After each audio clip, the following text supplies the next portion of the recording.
Now, there's breaking news coming in right now amid the Maldivian crisis. 2 Indian journalists have been arrested in the country. The journalists were working for AFP news agency in the country.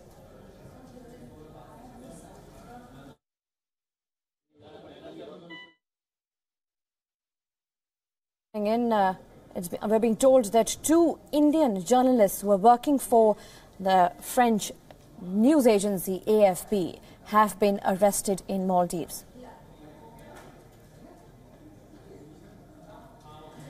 Joining me live on the program is our senior foreign editor Padma Rao. Padma, this adds another emergency situation amid the existing crisis. First, don't respect the judiciary, then disrespect journalists. Well, I mean, the parliament has been subdued, the judiciary has been subdued, the highest judicial instance. Of course, the next, target would be the press, which is, which is a symbol of free expression. All 3 symbols of democracy are practically dead. All we know about these reporters is that they belong to the Agence France Presse of Delhi, AFP. It's a very renowned international news agency. And like anywhere in the world where there is a crisis, I'm certain that these people were doing their jobs. But we are yet to, get the details of why they were arrested and on what charges. We are indeed awaiting those details. We are in touch with AFP and in touch with their bureaus in Hong Kong and in Paris. We're trying to get through to them. And there seems to be, in fact, this is not plenty of Maldivian journalists, as you know, have already been arrested.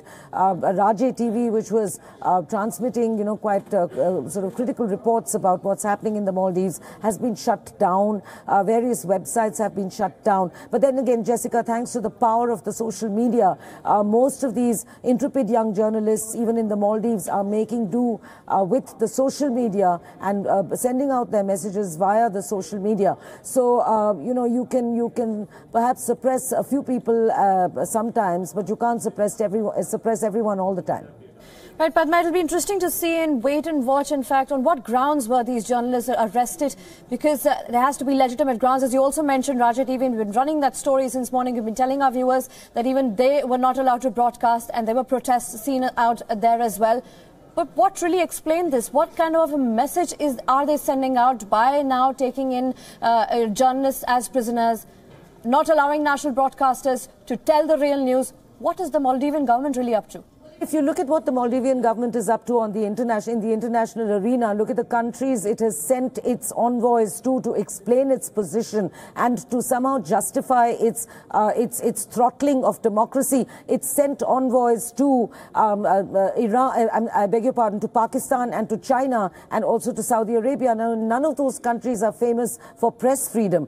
Saudi Arabia is getting a lot better under its dynamic new Crown Prince, Prince Mohammed bin Salman. But China is certainly not a media-friendly country, and absolutely, certainly not is Pakistan is absolutely not a media-friendly country. In both those countries, wherever regimes have something to hide, the easiest target and the softest target are journalists. But journalists are much more powerful than dictators, and in the end, truth will prevail.